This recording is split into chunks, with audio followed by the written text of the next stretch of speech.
Hello student, કેમ છો? મજામાં? સાઈરામ. હવે 11મા ધોરણની અંદર ચેપ્ટર નંબર 4 રાસાયણિક બંધન અને અણુ રચનામાં આપણે લાસ્ટ ટાઈમ ટોપિકની ચર્ચા કરી હતી સવર્ગ સહસંયોજક બંધ.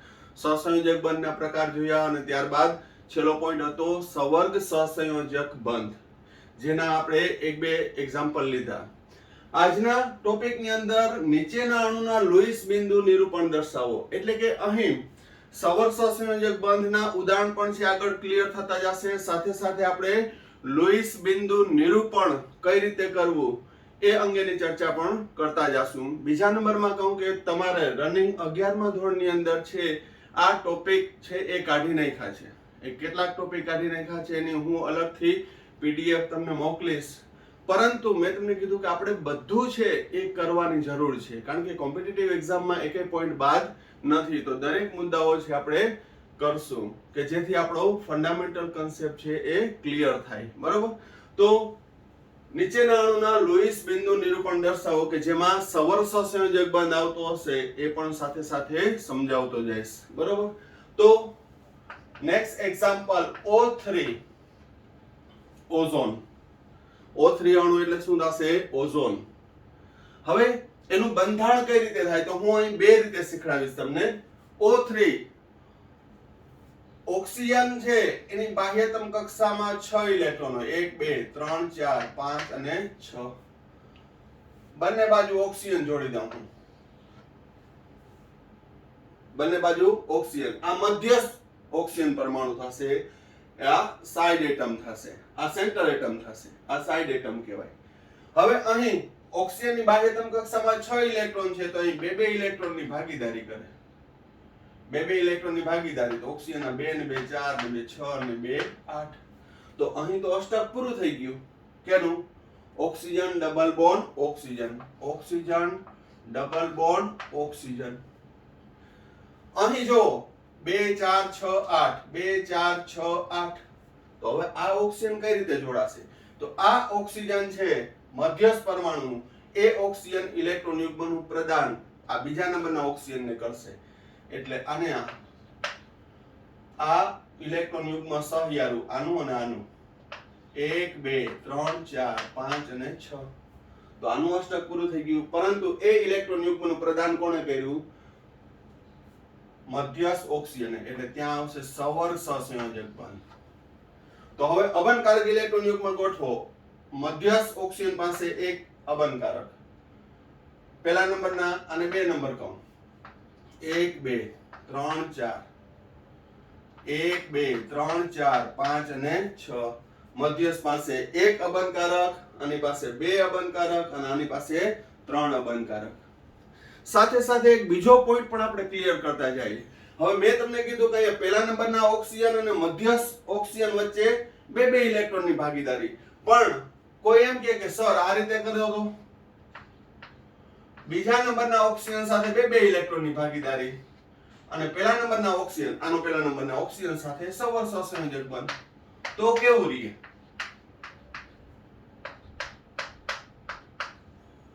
અહીં શું આવ્યું? ઓક્સિજન, આ સવર્ગ સહસંયોજક બંધ અને અહીંયા ડબલ બોન્ડ, અહીંયા અબનકારક 2, અહીંયા 3 ઇલેક્ટ્રોન યુગ્મ. તો આ બંને બંધારણ સાચા છે અને બંને બંધારણ વચ્ચે છે એ સંસ્પંદન થાય છે. સંસ્પંદન એટલે રેઝોનન્સ. બંધારણ 1 નું 2 માં અને 2 નું 1 માં પરિવર્તન થતું હોય. આ બંધારણ એ સ્થાયી નથી, આ એ સ્થાયી નથી, એટલે કે સ્થિર નથી. બંને બંધારણ વચ્ચેનું છે, એને આપણે કહીશું સંસ્પંદન બંધારણ. પણ આ ચેપ્ટરના આગળના જસ્ટ 2-3 ક્વેશ્ચન પછી તરત જ છે એ સંસ્પંદન બંધારણ આવી જશે. પણ ટૂંકમાં આ બંને લુઈસ બંધારણ સાચા છે. ફરીથી અહીં ઓઝોનમાં ઓક્સિજન ડબલ બોન્ડ ઓક્સિજન, પહેલા અને મધ્યસ્થ ઓક્સિજન વચ્ચે અને અહીંયા સવર્ગ સહસંયોજક બંધ. બીજી શક્યતા, બીજા નંબરના ઓક્સિજન અને મધ્યસ્થ ઓક્સિજન વચ્ચે ડબલ બોન્ડ, અહીંયા સવર્ગ સહસંયોજક બંધ. તો આ પ્રકારનું બંધારણ થશે. હવે બીજા નંબરમાં વાત કરું. અહીં મેં એરો દર્શાવ્યો અને ન દર્શાવવું તોય ચાલે, કારણ કે મધ્યસ્થ ઓક્સિજને એક સાથે બે ઇલેક્ટ્રોનની ભાગીદારી કરી, બીજા સાથે અબંધકારક ઇલેક્ટ્રોન યુગ્મનું પ્રદાન કરીને સવર સહસંયોજક બંધ બને.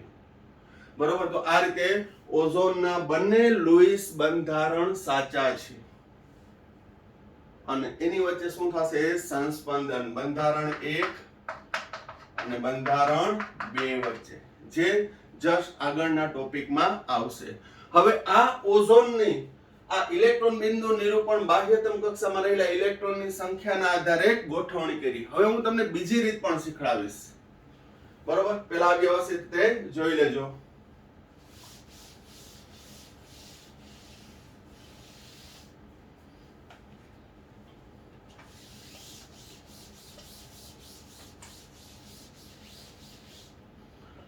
હવે બીજું કઈ રીતે શોધાય? આપણે પછી બંને રીત દ્વારા કરશું. ઓઝોનનું જ ઉદાહરણ લઉં. હવે બીજું કઈ રીતે કરવાનું? તો ઓઝોનની અંદર છે એ 3 ઓક્સિજન પરમાણુ છે. તો પહેલો મુદ્દો, અણુમાં રહેલા પરમાણુની સંયોજકતા કક્ષામાં રહેલા ઇલેક્ટ્રોનની સંખ્યા ગણો. તો ઓક્સિજન છે, ઓક્સિજનની સંયોજકતા કક્ષા અથવા બાહ્યતમ કક્ષામાં કેટલા ઇલેક્ટ્રોન હોય? 6. તો અહીં 6 તેરી 18 ઇલેક્ટ્રોન થશે. કેટલા ઇલેક્ટ્રોન થશે? 18 ઇલેક્ટ્રોન. હવે જોજો, 18 ઇલેક્ટ્રોન આપણે O3 માં એ ગોઠવવાના છે. તો કઈ રીતે ગોઠવવાનું? તો આમ જો, oxygen, single bond oxygen, single bond oxygen, single bond જોડી દેવાના. મધ્યસ્થ 3 માંથી એક મધ્યસ્થ પરમાણુ થશે અને 2 સાઇડ પરમાણુ થશે. હવે મધ્યસ્થ પરમાણુ સિવાય, હવે જોજો, 1 લીટર એટલે 1 ઇલેક્ટ્રોન થશે, 1 ઇલેક્ટ્રોન યુગ્મ, 1 બંધ આવ્યો. હવે મધ્યસ્થ પરમાણુ સિવાયના, બરાબર ધ્યાન રાખજો, મધ્યસ્થ પરમાણુ સિવાયના સાઇડના પરમાણુનું અષ્ટક પૂરું કરો. તો અહીંયા આ ઓક્સિજન સાઇડના છે, આ ઓક્સિજન સાઇડના 2 4 સોરી 2 3 4 5 6 7 8 1 2 3 4 5 6 7 8. તો અહીં સાઈડના પરમાણુનું અષ્ટક પૂરું થઈ ગયું. હવે મધ્યસ્થ પરમાણુનું અષ્ટક નક્કી કરવું છે. તો અહીં 1 2 3 4 5 6 7 અને 8. પેલા કેનું કર્યું? સાઈડના 2 ને 2 4 ને 2 6 ને 2 8, 2 ને 2 4 ને 2 6 ને 2 8. પછી મધ્યસ્થ પરમાણુનું 2 4 6 8. હવે ઇલેક્ટ્રોનની સંખ્યા ગણશો ને ટોટલ, તો 18 જ થઈ જશે. કઈ રીતે? જો, 2 4 6 8 10 12 14 16. એક જ મિનિટ. અહીં ઓક્સિજનની સંખ્યા 2 4 6 8 10 12 14 16 18. બે વધારે. અહીંયા 18 ઇલેક્ટ્રોન ને આપણે ગોઠવા તો 2 4 6 8 10 12 14 16 અને 18 થઈ ગયા. પરંતુ મધ્યસ્થ પરમાણુનું છે એ અષ્ટક પૂરું થતું નથી. તો બરાબર ધ્યાન રાખજો. ચોથું સ્ટેપ, કોઈ પણ એક ઓક્સિજન પાસે રહેલું અબંધકારક ઇલેક્ટ્રોન યુગ્મ ગોઠવી દો. તો અહીંયા આવશે, આ ઇલેક્ટ્રોન યુગ્મ અહીં આવી જાય તો double bond O, single bond O. અબંધકારક ઇલેક્ટ્રોન યુગ્મની સંખ્યા 1 2 3 4 5 6 1 2 3 4 5 6 7 8 1 2 3 4 5 6 7 8 1 2 3 4 5 6 7 8. દરેકમાં અષ્ટક પૂરું થઈ ગયું. બરોબર. તો ઓઝોનમાં 18 ઇલેક્ટ્રોન ને ગોઠવી દેવાના. પેલા કઈ રીતે ગોઠવાના? સિંગલ બોન્ડ થી. એટલે 2 થયા, બાકીના 4 6 8 2 4 6 8 સાઈડના પરમાણુનું અષ્ટક પૂરું કરી નાખવાનું. પછી ઇલેક્ટ્રોન ગણવાના 18 છે. તો અહીંયા આમ નથી લખતો. 2 4 6 8 10 12 14 16 ને 2 18. પછી મધ્યસ્થ પરમાણુનું અષ્ટક પૂરું કરવા માટે અહીં પહેલા નંબરના ઓક્સિજનનું અબંધકારક ઇલેક્ટ્રોન યુગ્મ વચ્ચે આવી ગયું એટલે અહીંયા ડબલ બોન્ડ. એવી જ રીતે તમે આ ઓક્સિજન પણ છે અહીંયા લઈ શકો. બીજું ઉદાહરણ આપું આનું જ અથવાનું. ફરી પાછું રિપીટ જોઈ લઈએ. ઓક્સિજન ની બંને બાજુ સિંગલ બોન્ડ થી ઓક્સિજન જોડી દેવાના. પછી સાઈડના પરમાણુનું અષ્ટક પૂરું કરવાનું. 2 4 6 8 2 4 6 8 2 4 6 8 અષ્ટક પૂરું થઈ ગયું બંનેના. હવે મધ્યસ્થ પરમાણુની અંદર છે અષ્ટક પૂરું કરવું નહીં, પણ પહેલા શું કરવાનું? 18 ઇલેક્ટ્રોન છે એને ગોઠવાઈ ગયા. કેટલા? 2 4 6 8 10 12 14 અને 16. 18 માંથી 16 ગોઠવાઈ ગયા. મધ્યસ્થ પરમાણુને આપી દો. 16 ને 2 18. છતાંય મધ્યસ્થ પરમાણુનું અષ્ટક પૂરું થયું નથી. તો હવે મેં પહેલા નંબરના ઓક્સિજનનું અબનકારક ઇલેક્ટ્રોન અહીંયા રાખ્યું. હવે અહીંયા બીજા નંબરનું તો oxygen double bond oxygen single bond oxygen અબનકારક ઇલેક્ટ્રોન યુગ્મ અહીંયા 1 2 3 4 અહીં 1 2 3 4 5 6 1 2 બધાનું અષ્ટક પૂરું થાય છે. જો તો આ થયું ઓઝોનના સંસ્પંદન બંધારણ. આ બંને લૂઈસ બંધારણ છે. બંને માંથી કોઈ પણ એક દોરો તો સાચું પડે, પરંતુ આગળ જતા મેં તમને કીધું કે સંસ્પંદન વિશેની ચર્ચા જોશું. બરોબર, વ્યવસ્થિત જોઈ લ્યો. પછી બીજું ઉદાહરણ જોઈએ છીએ.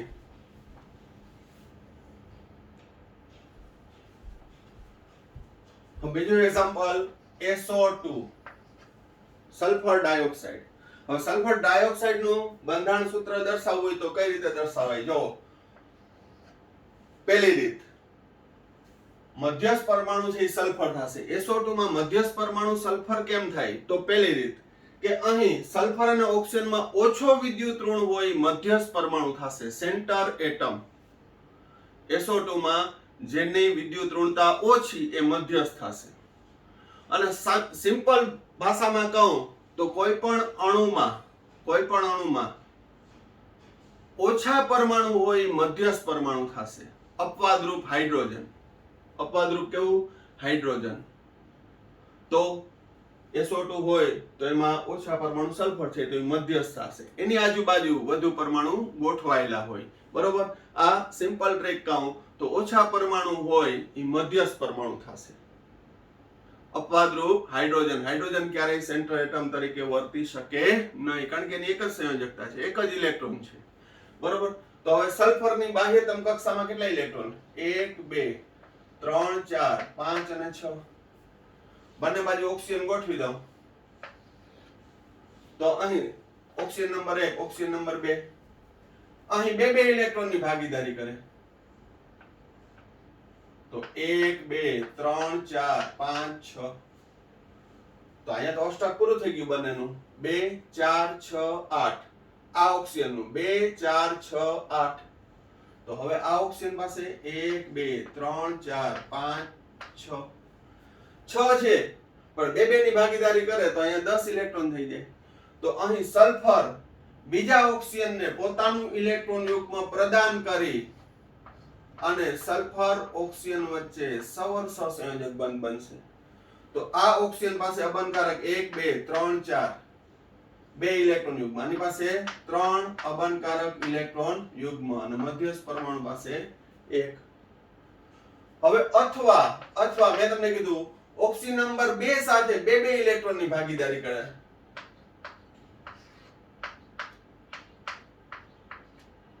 બે ઇલેક્ટ્રોન ની અને પહેલા નંબરના ઓક્સિજન ને સહસંયોજક બંધ. તો 1 2 3 4 5 6 7 અને 8. 1 2 3 4 5 6 7 અને 8. અહીં પણ અષ્ટક પૂરું થયું તો બંધારણ આવું થાય: સલ્ફર સહસંયોજક બંધ ઓક્સિજન ડબલ બોન્ડ ઓક્સિજન. આ રીતે સિંગલ બોન્ડ અથવા સહસંયોજક બંધ છે એની પાસે અબનકારક 1 2 3 4 5 6 3 અબનકારક. ડબલ બોન્ડ છે ત્યાં અબનકારક 2, મધ્યસ્થ પાસે 1. તો આ થયું SO2 નું બંધારણ. બરોબર, આ પણ સંસ્પંદન બંધારણ હશે. સંસ્પંદન બંધારણ એટલે એક કરતા વધુ લૂઈસ બંધારણ દર્શાવતા હોય એક કરતા વધુ લुईस બંધારણ દર્શાવતા હોય અને એકબીજામાં પરિવર્તન હોય તો સંસ્પંદનનો આખો એક ક્વેશ્ચન આવશે ત્યારે તમને એ સમજવામાં થોડું વધારે સહેલું બનશે. બરાબર? તો આ રીતે SO2 નું. હવે અથવાની રીતે આપણે બે રીતે શીખશું અને પછી અથવાની રીત છે એ વધુ સરળ બનશે કારણ કે એમાં તમારે બહુ આટલું માઇન્ડ લગાડવું નહીં પડે. SO2 માં બાહ્યતમ કક્ષામાં કેટલા ઇલેક્ટ્રોન? આના 6, ઓક્સિજનના 6 દુ 12, એટલે આમાં 18 ઇલેક્ટ્રોન. ઓઝોન જેવું બંધારણ. તો શું કરવાનું? 18 ઇલેક્ટ્રોન હોય તો આપણે ગોઠવવાના છે. Sulphur, single bond oxygen, single bond oxygen. પછી શું કીધું તું? મધ્યસ્થ પરમાણુની આજુબાજુ પરમાણુ એક એક બંધથી ગોઠવી દેવાના. હવે ઓક્સિજન નંબર 1 એનું અષ્ટક પૂરું કરો. 1 2 3 4 5 6 7 8. બીજા ઓક્સિજનનું 1 2 3 4 5 6 7 8. અષ્ટક પૂરું થઈ ગયું. હવે ઇલેક્ટ્રોન ગણો. 2 4 6 8 10 12 14 ને 2 16. 18 માંથી 16 તો ગોઠવાઈ ગયા. હવે મધ્યસ્થ પરમાણુ પાસે બાકીના ગોઠવી દો. 16 ને 2 18. આટલું ગોઠવાઈ ગયું. હવે મધ્યસ્થ પરમાણુનું અષ્ટક પૂર્ણ કરો તો એની પાસે તો 2 4 અને 6 છે. તો હવે શું કરવાનું? કોઈ પણ એક ઓક્સિજન પાસેથી અબંધકારક ઇલેક્ટ્રોન યુગ્મ છે એ સલ્ફર અને ઓક્સિજન વચ્ચે. તો હું જેમ બોલ્યો એમ દોરું તો અહીંયા ડબલ બોન્ડ, એક ઇલેક્ટ્રોન યુગ્મ આવે એટલે ડબલ બોન્ડ. તો આ ઓક્સિજન પાસે કેટલા રહ્યા? 1 2 3 4. અહીં સિંગલ બોન્ડ 1 2 3 4 5 6. બધાનું અષ્ટક પૂરું થઈ છે. 2 લીટર એટલે 4 ઇલેક્ટ્રોન. 4 ને 2 6 ને 2 8. 2 ને 2 4 ને 2 6 ને 2 8. 4 ને 2 6 ને 2 8. બધાનું અષ્ટક પૂરું થઈ ગયું. પરંતુ અહીં સિંગલ બોન્ડ છે એ કેવો થશે? સવર્ગ સહસંયોજક બંધ. બરોબર? તો આ રીતે છે એ બંધારણ દર્શાવી શકાય SO2 નું. બરોબર? હવે ઇન્સ્ટન્ટમાં હું તમને આખા પીરિયડ દરમિયાન છે એ કેટલાક સેલ્ફ લुईस બંધારણ તરીકે આપીશ. હવે આ લुईस બંધારણ થયું. તમે આમ પણ લખી શકો. બે ની છે તો 1 2 3 4. એક બંધ એટલે 2 ઇલેક્ટ્રોન. 1 2 3 4 5 6 7 8. 1 2 3 4 5 6 7 8. 1 2 3 4 5 6 7 8. આ લुईस બિંદુ નિરૂપણ થયું. આ પણ ચાલે. બરોબર? આ રીતે પણ દર્શાવી શકો અને આ રીતે પણ. તો આ થયું SO2 અણુનું લुईस બંધારણ. હવે આપણે આ રીતે પ્રેક્ટિસ કરશું. બરોબર? આટલું જોઈ લ્યો.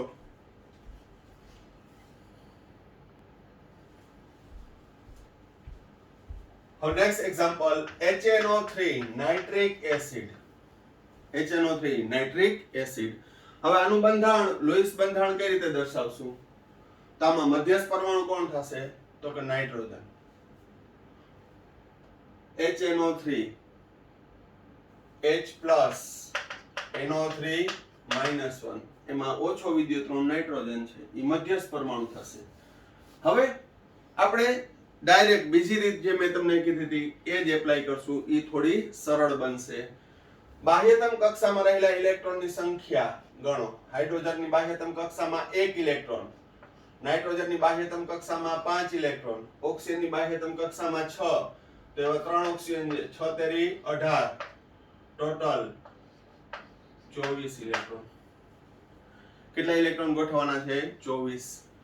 કઈ રીતે દર્શાવવું? બરાબર ધ્યાન રાખજો. મધ્યસ્થ પરમાણુ નાઇટ્રોજન. હવે હાઇડ્રોજન છે એ મધ્યસ્થ પરમાણુ તરીકે નહીં આવે, ભલે એની વિદ્યુત ઋણતા નાઇટ્રોજન કરતા ઓછી હોય તો, કારણ કે હાઇડ્રોજનની બાહ્યતમ કક્ષામાં એક જ ઇલેક્ટ્રોન છે. તો એ સેન્ટર એટમ ક્યારેય બની શકે નહીં. બરાબર? એટલે ઓછા પરમાણુ છે એ નાઇટ્રોજન છે. હવે એની આજુબાજુ 3 ઓક્સિજન એક બંધથી ગોઠવી દો. Single bond oxygen, single bond oxygen, single bond oxygen. અને કોઈ પણ એક ઓક્સિજન સાથે હાઇડ્રોજન જોડી દો. ફરી એકવાર કહું, કોઈને એવો પ્રશ્ન થતો હોય સોરી નાઇટ્રોજન સાથે જોડાય કે નહીં? નહીં જોડાય. કારણ શું? તો કે અહીં નાઇટ્રિક એસિડ ઈ ઓક્સો એસિડ કહેવાય. નાઇટ્રિક એસિડ કેવો કહેવાય? Oxo acid. ઈ શબ્દથી પરિચિત થાજો. Oxo acid.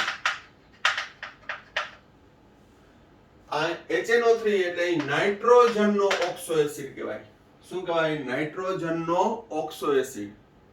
આગળ પણ આવશે, પણ આપણે અત્યારથી જ શીખી લઈએ કે નાઇટ્રોજનનો ઓક્સો એસિડ એટલે શું. તો બરાબર ધ્યાન રાખજો. Acidic H+. શું? એસિડિક H+ ઓક્સિજન સાથે જોડાયેલો હોય. કેની સાથે જોડાયેલો હોય? ઓક્સિજન. અને તે ઓક્સિજન નાઇટ્રોજન સાથે જોડાયેલું હોય. તે ઓક્સિજન નાઇટ્રોજન સાથે જોડાયેલું હોય તો આને કહેવાય નાઇટ્રોજનનો ઓક્સો એસિડ. એટલે અહીં હાઇડ્રોજન છે એ કેની સાથે? ઓક્સિજન સાથે જોડાય. ફરીથી એસિડિક હાઇડ્રોજન ઓક્સિજન સાથે જોડાયેલો હોય અને તે ઓક્સિજન નાઇટ્રોજન સાથે જોડાયેલો હોય તો એને શું કહેવાય? નાઇટ્રોજનનો ઓક્સો એસિડ. જો ત્યાં સલ્ફર સાથે જોડાયેલો હોય, એસિડિક હાઇડ્રોજન ઓક્સિજન સાથે અને ઓક્સિજન છે એ સલ્ફર સાથે, તો એને સલ્ફરનો ઓક્સો એસિડ કહેવાય. જેમ કે હમણાં જ ઉદાહરણ આવશે H2SO4. તો આ સલ્ફરનો ઓક્સો એસિડ થશે. માટે આ નાઇટ્રોજનનો ઓક્સો એસિડ હોવાથી અહીં હાઇડ્રોજન ઓક્સિજન સાથે જોડાય છે. મેં તમને કીધું કે ખાલી આપણે લુઈસ બંધારણની દરેક એની અંદર નાના નાના ક્વેશ્ચન જે એરાઇઝ થતા હોય એ બધા આપણે સોલ્વ કરતા જશું. ભલે વાર લાગે. બરોબર? તો આ રીતે પેલા દર્શાવી દેવાનું. હવે ઇલેક્ટ્રોન 24 છે તો કેટલા થયા? 1 2 3 4 5 6 7 અને 8. તો મેં તમને કીધું કે અહીં મધ્યસ્થ પરમાણુની આજુબાજુ ગોઠવાયેલા પરમાણુનું પેલા અષ્ટક પૂરું કરવાનું. પેલા તો શું કર્યું આપણે? ઇલેક્ટ્રોન ગણી લીધા. સંયોજકતા કક્ષામાં રહેલા ઇલેક્ટ્રોનની સંખ્યા ગણી.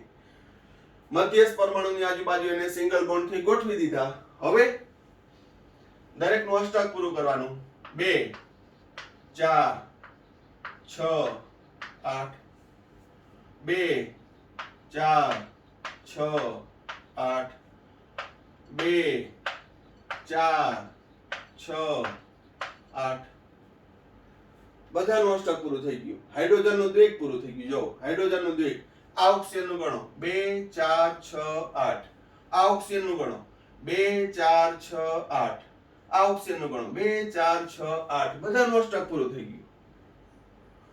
સાથે સાથે ઇલેક્ટ્રોન પણ ગણો. કેટલા ઇલેક્ટ્રોન રહ્યા બાકી? વધઘટ બંધ થઈ ગઈ ને? તો 2 4 6 8 10 12 14 16 18 20 22 અને 24. 24 વપરાઈ ગયા, ગોઠવાઈ ગયા. 24 ઇલેક્ટ્રોન હતા એને તો ગોઠવી દીધા. ગણી લેજો 2 4 6 8 10 12 14 16 18 20 22 24. વાર્તા પૂરી. પરંતુ અષ્ટકનો નિયમ પડાય છે નાઇટ્રોજનની બાહ્યતમ કક્ષામાં ગણો. મધ્યસ્થ પરમાણુનું હવે છેલ્લે વિચારવાનું. 2 4 6 જે છે અષ્ટક પૂરું કરવું હોય તો બરાબર ધ્યાન રાખજો. અષ્ટક પૂરું કરવું હોય તો ઓક્સિજન નંબર 1 2 અને આ 3. ઓક્સિજન નંબર 1 અથવા 2 ત્રીજોય નહીં, 1 અથવા 2 નું બંધમાંનું ઇલેક્ટ્રોન યુગ્મ નાઇટ્રોજન વચ્ચે આવી ગયું. અબંધકારક ઇલેક્ટ્રોન યુગ્મ નાઇટ્રોજન વચ્ચે આવી ગયું. એટલે હું જે બોલ્યો એ પ્રમાણે લખું છું. ઇલેક્ટ્રોન યુગ્મ આવી ગયું એટલે ત્યાં 2 લીટા થશે, ડબલ બોન્ડ થશે. 1 2 3 4. અહીંયા સવર્ગ સહસંયોજક બંધ. આ કેવો બંધ થશે? સવર્ગ. કારણ કે બંધમાંનું ઇલેક્ટ્રોન યુગ્મ ને આપ્યું. Single bond N, single bond O, single bond H. હવે ગણો 1 2 3 4 5 6 7 8. આ નાઇટ્રોજનનું અષ્ટક પૂરું થઈ ગયું. બધાનું અષ્ટક પૂરું થઈ ગયું. મેં અહીંયા પહેલા નંબરના ઓક્સિજન પાસે રહેલો અબંધકારક ઇલેક્ટ્રોન યુગ્મ આ રીતે ગોઠવ્યું તો અહીંયા ડબલ બોન્ડ આવી ગયું. બરાબર? અહીંયા સવર્ગ સહસંયોજક બંધ આવી ગયું. અહીંયા સિંગલ બોન્ડ આવી ગયું. બધાનું અષ્ટક પૂરું થઈ ગયું. તમને એવું મન થાય કે ના સર અહીંથી તો ક્યાંય થશે, બીજા નંબરનો ઓક્સિજન અને નાઇટ્રોજન, પણ ત્રીજા નંબરનું જે મેં ઓક્સિજન લેબલ કર્યું છે એ ઇલેક્ટ્રોન યુગમાં આપી શકશે નહીં. શું કામ નહીં આપી શકે? કોઈને એવો પ્રશ્ન થાય? હાલો આપી દઉં, તમને મજા આવે એટલે. અહીં આપી દઉં ત્રીજા નંબરનો. તો hydrogen oxygen, hydrogen oxygen, double bond nitrogen, single bond O, single bond O. ઓક્સિજનની સંયોજકતા જોવો 3. ઓક્સિજનની સંયોજકતા કેટલી હોય? 2. એટલે નહીં આવે. બહુ નાની નાની બાબત કહું છું, સાવ બેઝિક કહું છું, પણ સંયોજકતાનું પણ ધ્યાન રાખવાનું કે સંયોજકતા વધવી જોઈએ નહીં. બરોબર? ઇલેક્ટ્રોન બિંદુ નિરૂપણ દર્શાવીને પણ સમજાવી શકું, પણ આ થોડુંક સહેલું બનશે. બાકી તો ઇલેક્ટ્રોન બિંદુ નિરૂપણમાં જોજો, ઓક્સિજન બધી બાજુ જોડી દેવાના, આની સાથે હાઇડ્રોજન. હવે નાઇટ્રોજનની બાહ્યતમ કક્ષામાં 5 ઇલેક્ટ્રોન હોય, 1 2 3 4 અને 5. આ ઓક્સિજન સાથે બે ઇલેક્ટ્રોનની ભાગીદારી, આ ઓક્સિજન સાથે સવર સહસંયોજક બંધ, એટલે બંધવાનું ઇલેક્ટ્રોન યુગ્મ આપે. એકને પ્રદાન કર્યું, એક સાથે બે ઇલેક્ટ્રોનની ભાગીદારી અને એક સાથે એક ઇલેક્ટ્રોનની ભાગીદારી. આ રીતે સમજાઈ શકું. શું? મધ્યસ્થ નાઇટ્રોજન એક ઓક્સિજન સાથે બે ઇલેક્ટ્રોનની, એક સાથે ઇલેક્ટ્રોન યુગ્મનું પ્રદાન કરી સવર સહસંયોજક બંધ અને એક ઓક્સિજન સાથે સિંગલ બોન્ડ. એટલે અહીંયા આવ્યું નાઇટ્રોજન ડબલ બોન્ડ ઓક્સિજન, સવર સહસંયોજક બંધ ઓક્સિજન, સિંગલ બોન્ડ OH. કોઈ પણ રીતે કરી શકો, પરંતુ તમને આ ઇલેક્ટ્રોન સંરચનાના આધારે વધુ સરળ બનશે. બરોબર? હજી પણ આપણે કેટલાક એક્ઝામ્પલ જોઈએ છીએ અને પછી નવો ટોપિક લેશું.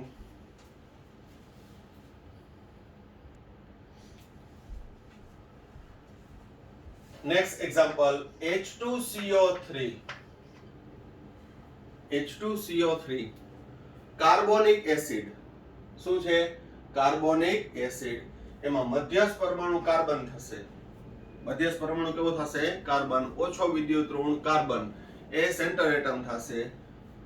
તો અહીં એની બાહ્યતમ કક્ષામાં ઇલેક્ટ્રોનની સંખ્યા ગણો. હાઇડ્રોજનની બાહ્યતમ કક્ષામાં 2 હાઇડ્રોજન છે એટલે. કાર્બનની બાહ્યતમ કક્ષામાં 4, ઓક્સિજનની બાહ્યતમ કક્ષામાં 6, 6 તેરી 18, એટલે આ પણ 24 ઇલેક્ટ્રોન થયા. તો 24 ઇલેક્ટ્રોનને કઈ રીતે ગોઠવશું? કાર્બન સાથે ઓક્સિજન 3 સિંગલ બોન્ડ થી,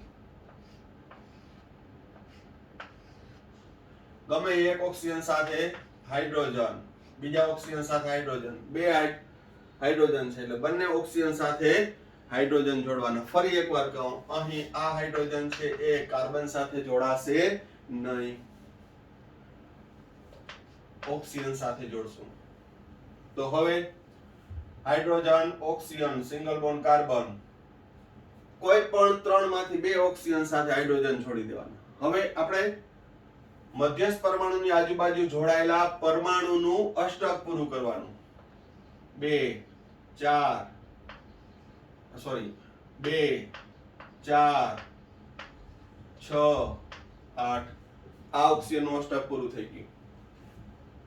2 4 6 8. 2 4 6 8. 3 ઓક્સિજનનું અષ્ટક પૂરું થઈ ગયું. જોઈ લેજો, હાઇડ્રોજનનું દ્વિક પૂરું થઈ ગયું. ઇલેક્ટ્રોનની સંખ્યા ગણીએ. 2 4 6 8 10 12 14 16 22 2 4 6 8 10 12 14 16 18 20 22 ઇલેક્ટ્રોન ગોઠવાઈ ગયા. 24 હતા સંયોજકતા કક્ષામાં, 24 ગોઠવાઈ ગયા. હવે તો કે અહીં મધ્યસ્થ પરમાણુનું અષ્ટક પૂરું થાય છે, તો ગણીએ 2 4 6. તો હવે મેં તમને કીધું કે અહીંયા carbon single bond oxygen single bond hydrogen વાળું છે એ બંધમાંનું ઇલેક્ટ્રોન યુગ્મ આપી શકશે નહીં, કારણ કે તો ત્યાં ઓક્સિજનના ત્રિબંધ થઈ જાય. તો રિયો આ એક જ ઓક્સિજન, તો અહીં carbon double bond oxygen, carbon double bond oxygen, એક ઇલેક્ટ્રોન યુગ્મ આવી ગયું. Single bond OH, single bond OH. હવે અષ્ટક ગણો 2 4 6 8, કાર્બન નું અષ્ટક પૂરું. ઓક્સિજન નું 2 4 6 8, 2 4 6 8, 4 6 8. તો આ થયું કાર્બોનિક એસિડ નું લુઈસ બંધારણ. કાર્બોનિક એસિડ નું લુઈસ બંધારણ. બરોબર. બીજી રીતે પણ હાલો આ 24 ઇલેક્ટ્રોન હજી બીજી રીતે પણ કરાવતો જાઉં. કાર્બન ની બાહ્યતમ કક્ષામાં આ 4 ઇલેક્ટ્રોન છે અને 3 ઓક્સિજન જોડાયેલા છે આજુબાજુ, અને એની સાથે હાઇડ્રોજન, 2 ઓક્સિજન સાથે હાઇડ્રોજન. તો શું થશે? બરાબર ધ્યાન રાખજો. 4 કાર્બન પાસે ઇલેક્ટ્રોન છે અને 3 ઓક્સિજન સાથે વહેંચણી કરવાની છે, તો હું શું કરું? 4 માંથી જોજો, અહીં 2 ઇલેક્ટ્રોન ની ભાગીદારી, અહીં 1 ઇલેક્ટ્રોન ની.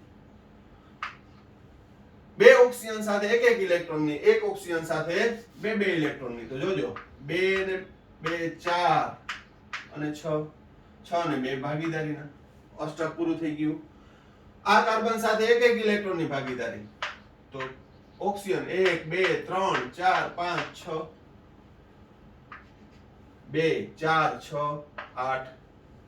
અહીં કાર્બન ઓક્સિજન 1 ઇલેક્ટ્રોન ની ભાગીદારી, ઓક્સિજન ના 1 2 3 4 5 6, 1 ઇલેક્ટ્રોન, અષ્ટક પૂરું થઈ ગયું. 1 ઓક્સિજન હાઇડ્રોજન સાથે, 1 ઓક્સિજન હાઇડ્રોજન સાથે. આ રીતે સમજાઈ શકું, પણ આ વધારે સહેલું બનશે, કારણ કે હજી આપણે 3-4 એક્ઝામ્પલ લઈ લઈએ એટલે વધુ ગ્રીપ આવી જાય. પણ આમાં તમારી રીતે વિચારવું પડે, જ્યારે અહીંયા સ્ટેપ બાય સ્ટેપ આવશે. બરોબર? તો આ પણ વ્યવસ્થિત રીતે જોઈ લ્યો.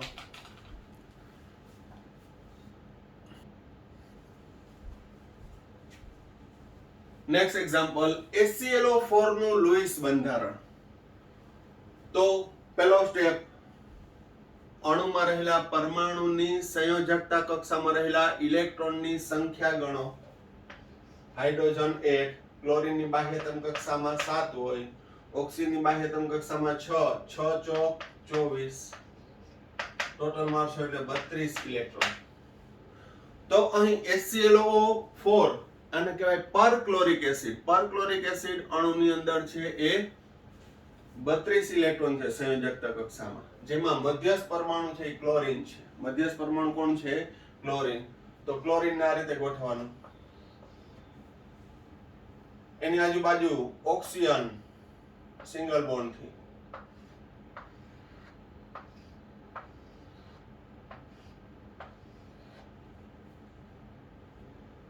અને કોઈ પણ એક ઓક્સિજન સાથે હાઇડ્રોજન, કારણ કે આ પરક્લોરિક એસિડ એ ક્લોરીનનો ઓક્સો એસિડ છે. પરક્લોરિક એસિડ છે એ કેનો? ક્લોરીનનો ઓક્સો એસિડ છે. તો આ રીતે ગોઠવી દેવાના. હવે મધ્યસ્થ પરમાણુની આજુબાજુ રહેલા પરમાણુનું અષ્ટક પૂરું કરો.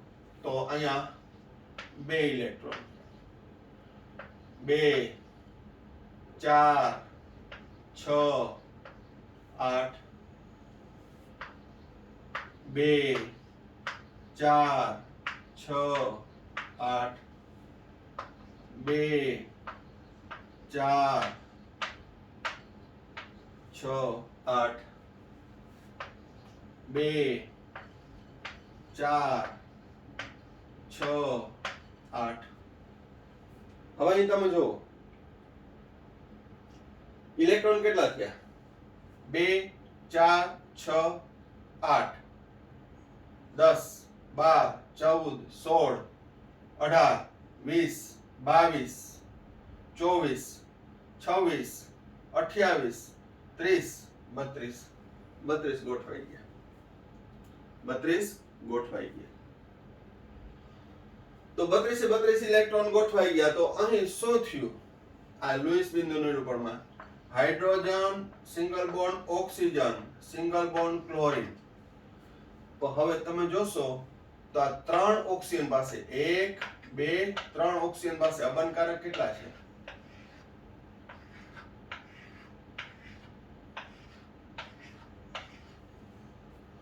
6 ઓક્સિજનના વપરાયા વગરના 6 ઇલેક્ટ્રોન છે.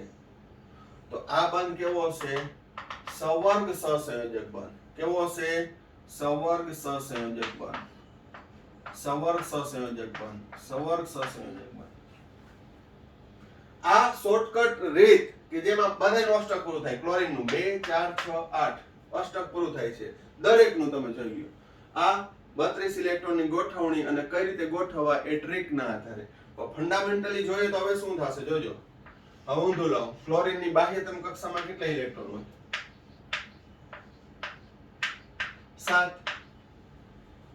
બધી બાજુ ઓક્સિજન ગોઠવી દો. 1 2 3 4. આની સાથે સિંગલ બોન્ડ થી હાઇડ્રોજન. સિંગલ બોન્ડ થી હાઇડ્રોજન તો એક સંયોજકતા ખાલી ઈ ક્લોરીન સાથે.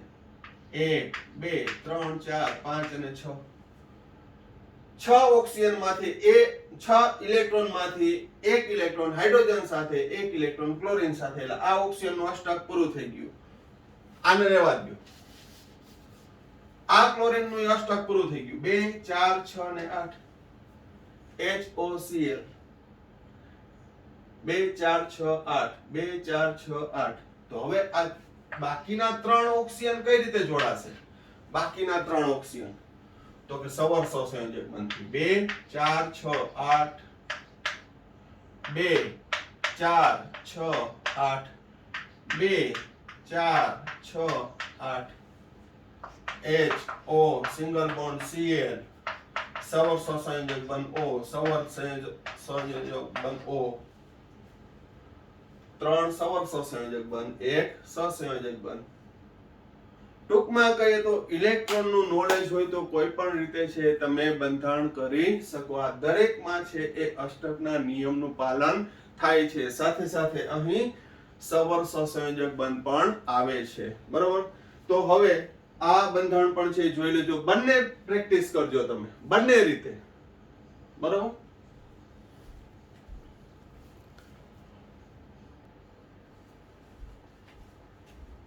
હવે નેક્સ્ટ H2SO4 નું લુઈસ બંધારણ. હવે અહીં કાળજીપૂર્વક ધ્યાન રાખજો કારણ કે અહીંયા બે બંધારણ આવશે. પહેલા તો H2SO4 માં બાહ્યતમ કક્ષામાં 2 ઇલેક્ટ્રોન હાઇડ્રોજનના, સલ્ફરના 6, ઓક્સિજનના 6 ચોક 24 32 ઇલેક્ટ્રોન. મધ્યસ્થ પરમાણુ થશે સલ્ફર. સલ્ફરની આજુબાજુ એક ઓક્સિજન, બીજો ઓક્સિજન, ત્રીજો ઓક્સિજન, ચોથો ઓક્સિજન. 2 હાઇડ્રોજન છે. દરેક હાઇડ્રોજન સાથે ઓક્સિજન બંધ જોડાય છે. Hydrogen single bond oxygen, hydrogen single bond oxygen. તમે આ બે સાથે જોડી શકો. 4 માંથી 2 ઓક્સિજન સાથે 2 હાઇડ્રોજન જોડી દેવાના કારણ કે સલ્ફ્યુરિક એસિડ એ સલ્ફરનો ઓક્સો એસિડ છે. હવે 32 ઇલેક્ટ્રોન ને ગોઠવવાના છે. આજુબાજુ રહેલા ઇલેક્ટ્રોન યુગ્મન છે એને ગોઠવણી કઈ રીતે કરશું? તો સિંગલ બોન્ડ થી જોડી દો. અષ્ટક પૂરું કરો. 1 2 3 4 5 6 7 8 1 2 3 4 5 6 7 8 1 2 3 4 5 6 7 8 1 2 3 4 5 6 7 8.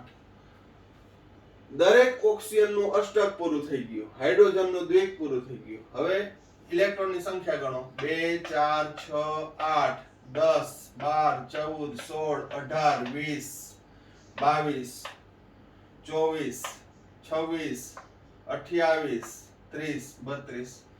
અહીં ઓક્સિજન પણ ગોઠવાઈ ગયા. 32 ઇલેક્ટ્રોન પણ ગોઠવાઈ ગયા. દરેકનું અષ્ટક પણ પૂરું થાય છે. તો હવે તમે જુઓ hydrogen single bond oxygen, single bond sulphur, single bond oxygen, single bond hydrogen. અહીં આ બંધમાંનું ઇલેક્ટ્રોન યુગ્મ છે એ કોણ આપ્યું કહેવાય આ બંનેમાં? તો કે સલ્ફરે. કેમ? તો કે ઓક્સિજન પાસે તો 6 ઇલેક્ટ્રોન એઝ ઇટ ઇઝ આવે છે. તો અહીં સવર્ગ સહસંયોજક બંધ. અહીં સવર્ગ સહસંયોજક બંધ. તો આ H2SO4 માં HOS સવર્ગ સહસંયોજક બંધ.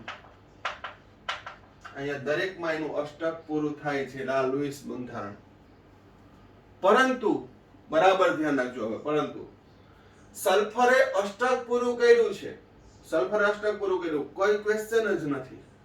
પરંતુ બીજું બંધારણ હું દર્શાવીશ. બીજું બંધારણ એમાં શું થશે બરાબર ધ્યાન રાખજો. અહીં બંધમાંનું ઇલેક્ટ્રોન યુગ્મ સલ્ફર ઓક્સિજન વચ્ચે. બંધમાંનું ઇલેક્ટ્રોન યુગ્મ સલ્ફર ઓક્સિજન વચ્ચે એટલે બંધારણ કેવું થશે? બે ઇલેક્ટ્રોન યુગ્મ આવ્યા એટલે ડબલ બોન્ડ ઓક્સિજન. તો અહીં સલ્ફરના ઇલેક્ટ્રોન ગણો 1 2 3 4 5 6 7 8 9 10 11 12. સલ્ફરની બાહ્યતમ કક્ષામાં 12 ઇલેક્ટ્રોન થયા. અષ્ટકના નિયમનું વિરુદ્ધ. અહીંયા અષ્ટક પડાય છે. જો આ બંધારણમાં તમે જો તો અષ્ટક પડાય છે સવર્ગ સહસંયોજક બંધ દ્વારા. જ્યાં 1 2 3 4 5 6 7 8 1 2 3 4 5 6 7 8 1 2 3 4 5 6 7 8 1 2 3 4 5 6 7 8 2 ને 2 4 ને 2 6 ને 2 8 બધામાં અષ્ટક પૂરું થાય છે. સવર્ગ સહસંયોજક બંધ. કાંઈ પણ ક્વેરી ના આવે, દરેકને સમજાઈ જાય. પરંતુ એડિશનલ શું કર્યું કે અહીં બંને ઓક્સિજન પાસે રહેલું અબનકારક ઇલેક્ટ્રોન યુગ્મ સલ્ફર ઓક્સિજન વચ્ચે ડબલ બોન્ડ થી જોડાય. માટે હવે આ ઓક્સિજન પાસે અબનકારક 1 2 3 4 એટલે 2 ઇલેક્ટ્રોન યુગ્મ. દરેક ઓક્સિજન પાસે અબનકારક ઇલેક્ટ્રોન યુગ્મ કેટલા રહેશે? 2 2. આમાં 2 ઓક્સિજન પાસે 2 અબનકારક અને 2 ઓક્સિજન પાસે 3 3 અબનકારક ઇલેક્ટ્રોન યુગ્મ. તો કયું બંધારણ સાચું? આ બંધારણ સાચું કે આ? તો પહેલા નંબરમાં કહી દઉં બંને બંધારણ સાચા છે. તો માન્ય કયું રાખવું? તો બંધારણને હું આ 1 કહું, આ બંધારણ 2 કહું, તો બંધારણ 1 કરતા બંધારણ 2 વધુ સ્થાયી છે.